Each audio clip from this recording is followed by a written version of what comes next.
depois sair pregando o evangelho, fazendo a obra de Deus, né? Curando os enfermos, expulsando os demônios.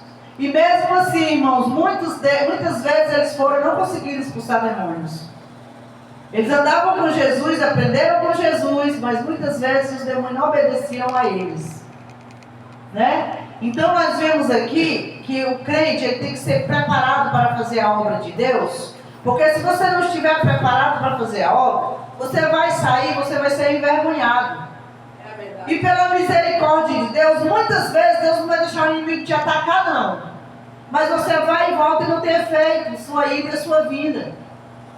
Mas quando você vai na direção de Deus, e depois de você ser revestido do poder de Deus, do Espírito Santo de Deus, aí faz efeito. Por quê? E o Espírito Santo que nos ensina a pregar, é Ele quem nos ensina a orar. Nós não sabemos orar, a palavra diz que nós não sabemos orar, e é verdade.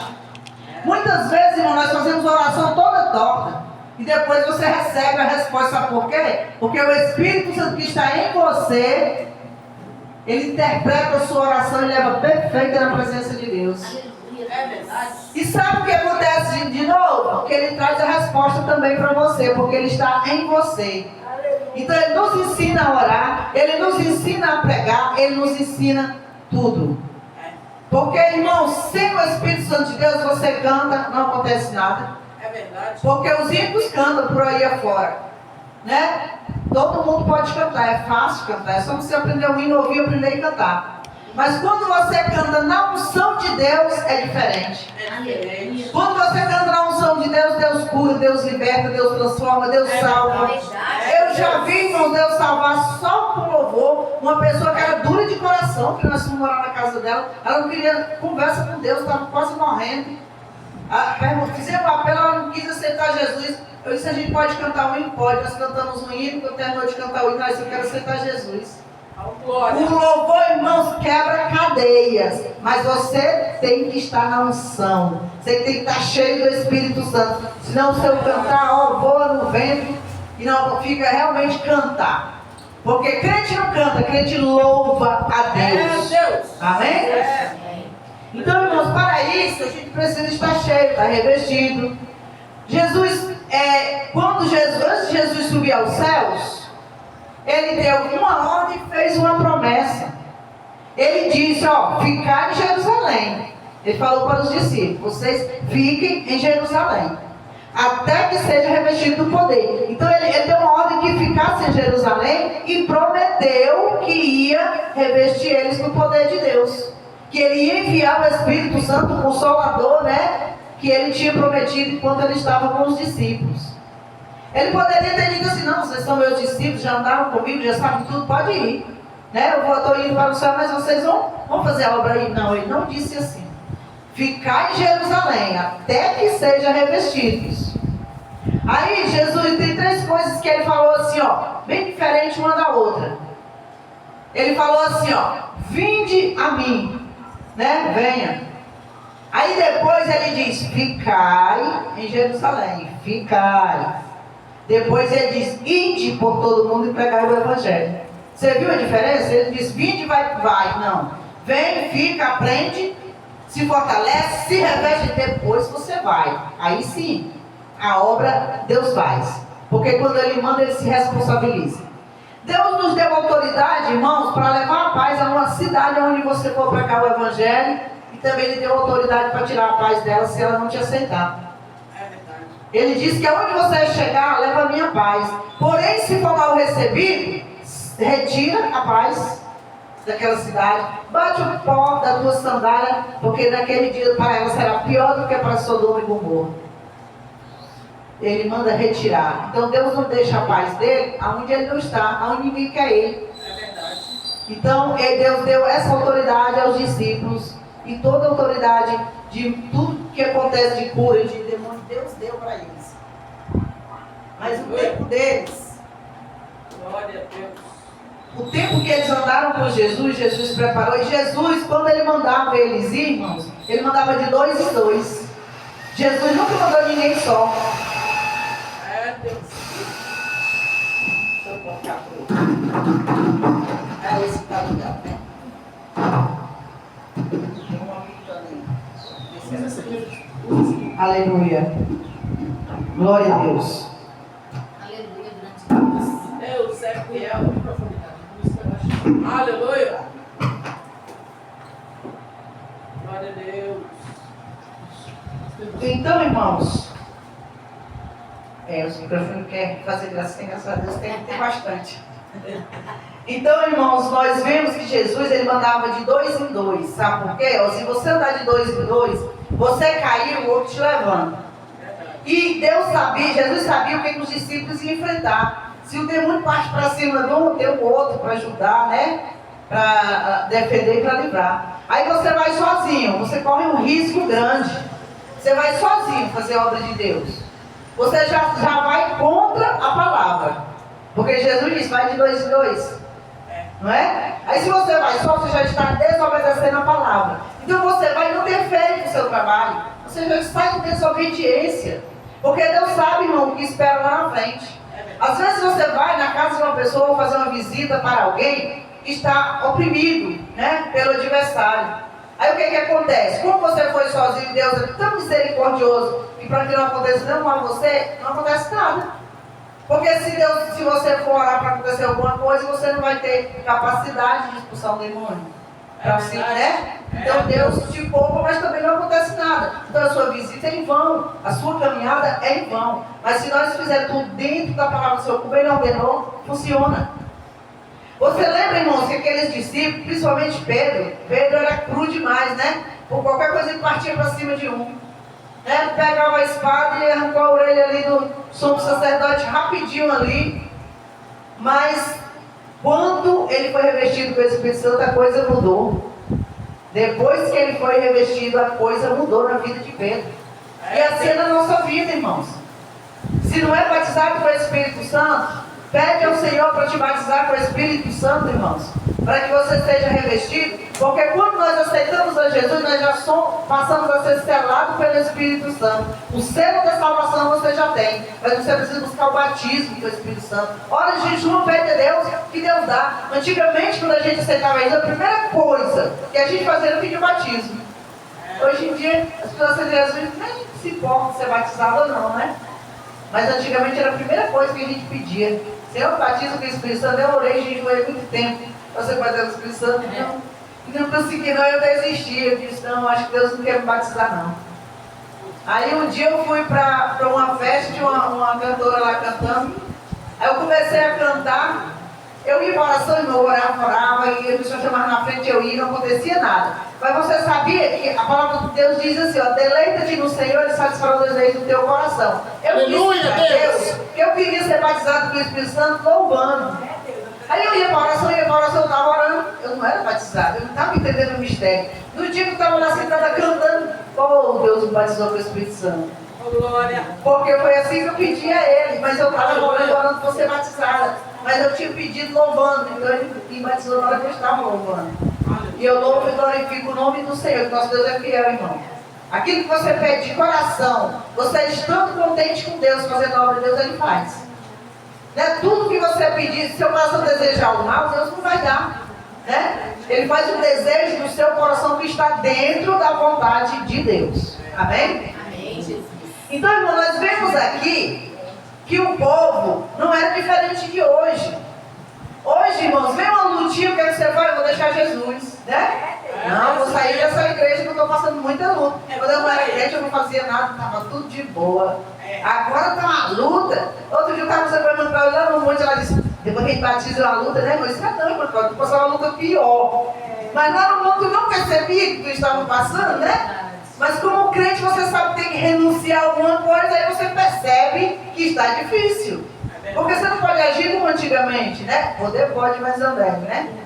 Então, irmãos, nós vemos aqui que aqueles discípulos foram como nós agora. Nada era diferente do passado, de hoje em dia. E Jesus morreu, né? E eles esperaram, Jesus ressuscitou e aqueles dois deu o pé, né? Se mandaram para Emaús. E lá se eles dois no caminho lamentando a morte de Cristo, triste, né? Conversando, comentando. Aí de repente, né, Jesus ressuscitado de ser, mandei ficar em Jerusalém, estão indo embora. E Jesus não deixou que eles saíssem de Jerusalém. Eles saíram, mas Jesus não permitiu que eles fossem embora. Porque a casa deles antes era lá, em Cafarnaum. Eles estavam indo embora em Emaús. E eles estavam indo embora de volta para casa. E os outros foram para onde? Voltaram a pescar. Os outros discípulos.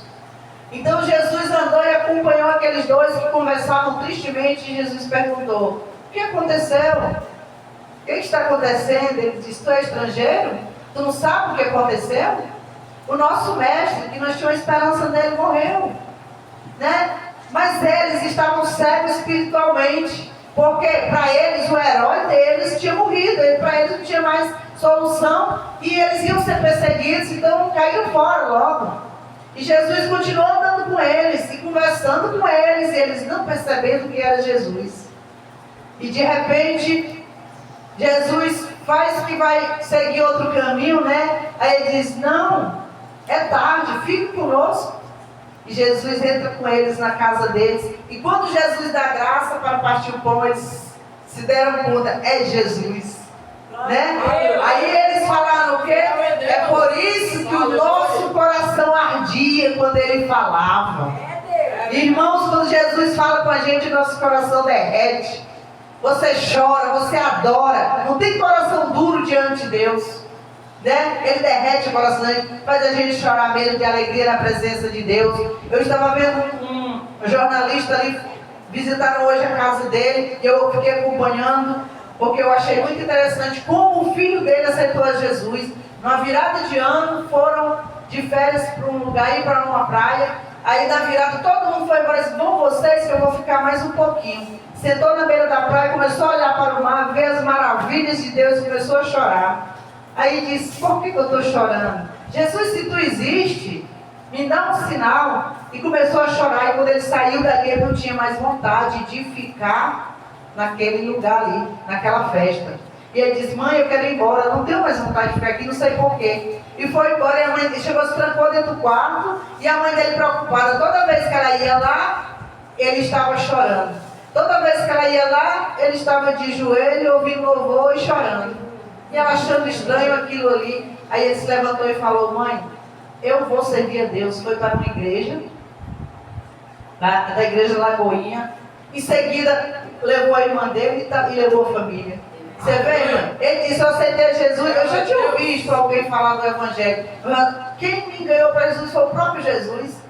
Ele entrou comigo ali no meu quarto, ele sentou comigo ali naquele mar ali, olhando o mar, e me salvou. Muitas vezes, irmãos, a gente não fala de Jesus para alguém, porque acha que ele é maior do que nós, né? Então, o que acontece? Jesus vai lá e fala diretamente. Por quê? Porque ele sabe que aquela pessoa tinha um coração bom, né? Era uma pessoa temente a Deus, não servia a Deus, mas era temente. Então Deus se aproxima e fala por misericórdia e salva, né? Então, irmão, nós vendo aqui, Jesus disse para os discípulos, comeu, né, com eles, depois disse: volta para Jerusalém. Eu mandei ficar em Jerusalém. E de repente Jesus apareceu dali. E eles voltaram para Jerusalém. E Jesus foi agora atrás dos outros discípulos que estavam pescando. Então, irmãos, muitas vezes Deus tira você do mundo, tira você do caminho do pecado e do mal. Aí por qualquer coisinha você corre e volta para lá, né? Os discípulos eram isso. Para onde eles foram? Para um lugar de sempre. Voltaram ao passado, para onde eles viviam antes. Os discípulos, Jesus não tinha tirado da pesca? Pedro e outros pais, né? Agora tu vai ser pescador de almas. É verdade. Né? Pescador de homens. Tirou ele daquela praia para ser pescador de homens. Mas quando Jesus se ausentou um pouquinho, eles não acreditaram, perderam a esperança que Jesus voltaria para eles, e foram cada um para o seu lugar e se espalharam, como Jesus não queria ir e tinha ordenado dessa maneira. E Jesus foi lá, né? O que tem para comer? Pescaram alguma coisa? Não, Senhor, não pescamos nada. Aí Jesus manda eles jogar a rede novamente. E eles voltaram para o mar para pescar. E quando eles voltaram, Jesus já estava com peixe assado e pão. Aí eles: é o Senhor. Glória a Deus. Amém. E as redes vieram cheias, né? A Bíblia diz que eles pescaram naquele dia 153 peixes. Glória a Deus.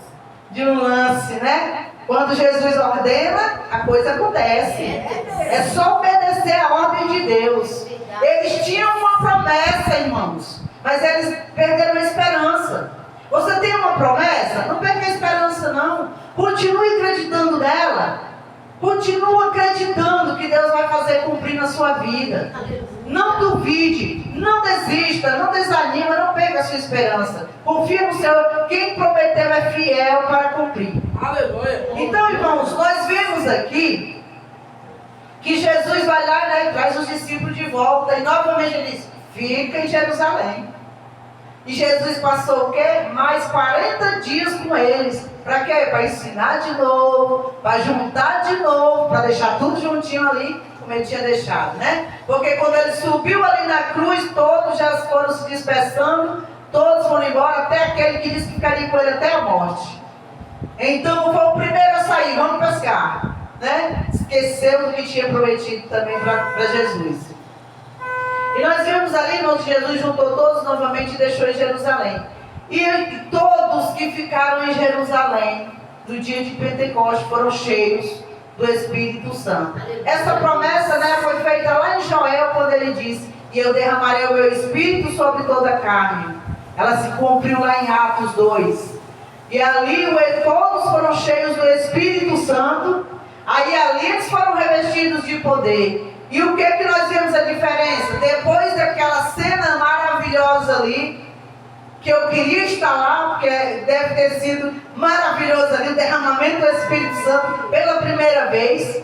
Quando ele lá em Joel, ele prometeu que derramaria o Espírito dele sobre toda a carne, porque antigamente, irmãos, ninguém tinha o Espírito Santo de Deus na vida, não.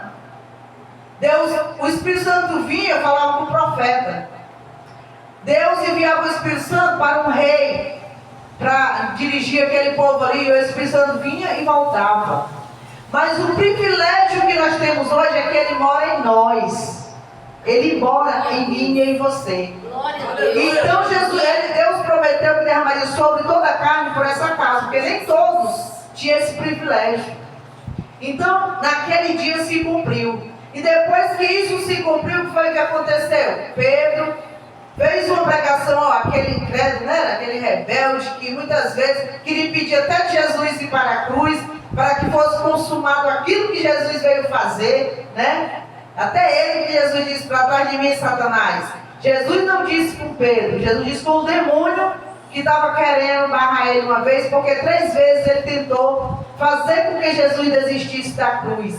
Quando ele, lá naquele monte, ele disse, né, que daria tudo isso se Jesus prostrado adorasse ele. Ele tentou que Jesus desistisse da cruz.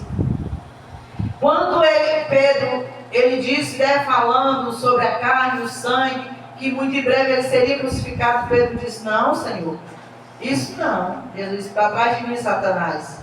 Porque Jesus sabia que Pedro falou o que o diabo colocou na mente dele naquela hora para ele falar. Outra vez tentando impedir Jesus de ir para a cruz. Quando ele chegou na cruz, o diabo ainda usou o ladrão: tu não é Deus? Então desce da cruz, salva a ti, né? Salva nós e a ti mesmo. Mais uma vez o inimigo tentou para ver se eu vou te mostrar que eu sou Deus, vou descer da cruz, né? E livrar todos vocês, se ele quisesse ele podia. Mas mais uma vez ele perdeu. Então diga sempre não para Satanás e diga sim para Deus, que você vai ser um vitorioso em Cristo Jesus. A tentação vem, irmão. O inimigo vai te oferecer coisas para impedir que você chegue ao céu. Cabe a você estar vigilante e dizer não para ele e sim para Deus. Por mais difícil que seja a situação e você pense em ceder para melhorar a sua situação, não faça isso. Deus te dá vitória. Em nome de Jesus Cristo. E depois, outra vez, nós vemos que Pedro, né, chegando ali naquele templo, estava ali aquele paralítico. E Pedro falou assim: tudo, o que nós não temos prata nem ouro, mas o que temos nós te damos. Levanta e anda. E aquele homem se levantou e andou. Olha a diferença. Agora Pedro estava o quê? Revestido do Espírito Santo, cheio do poder de Deus, da unção de Deus. Mudou a vida de Pedro. Então, irmãos, mudou a sua também. Mudou a minha também. Vamos, irmão, viver a nova criatura que Cristo fez em nós através da morte dele. Amém? E outra coisa, irmãos. Aqueles discípulos estavam ali e aquele homem pediu que expulsasse o demônio do filho dele e eles não expulsaram. Jesus ainda estava na terra, eles andavam com Jesus. Então, Jesus disse o quê? Tem castas de demônio que só sai com jejum e oração. É verdade. Enquanto eles não foram revestidos com o Espírito Santo, eles não faziam todas as obras, não. Precisou ser revestido. Então, busca de Deus, revestimento do Espírito Santo de Deus. Com a unção de Deus na sua vida, você vai fazer obras maravilhosas. Mas não vá, se você não está revestido, você vai passar vergonha e ainda vai apanhar do inimigo, porque ele é cruel. Você lembra quando Paulo expulsou o demônio daquela moça adivinha, né? Muitos viram ele expulsando o demônio. E um dia chegou um homem endemoniado e aqueles dois jovens foram até ele e disseram assim: em nome de Jesus de Paulo, nós te expulsamos. Aí ele disse assim: Paulo eu conheço, Jesus, o Deus de Paulo eu conheço, Paulo eu sei quem é, e vocês quem são? E quebraram eles do corpo. Está escrito lá na palavra de Deus. Passaram vergonha e não expulsaram nada, não. Não, no nome de Jesus eu faço. Não, irmão. Você faz no nome de Jesus se você estiver revestido do poder de Deus. Sabe por quê? Porque é o Espírito Santo que fortalece a voz que sai da sua boca para fazer o milagre. Não é a sua própria voz, não é o seu querer, não. Então vamos nos revestir, irmãos, do Espírito Santo de Deus. Deus quer que nós vá e faça a obra dele, sim. Mas primeiro se prepare. Se prepare para você não passar vergonha, amém? E eu agradeço a oportunidade em nome de Jesus. Que o Senhor Jesus continue abençoando a sua vida.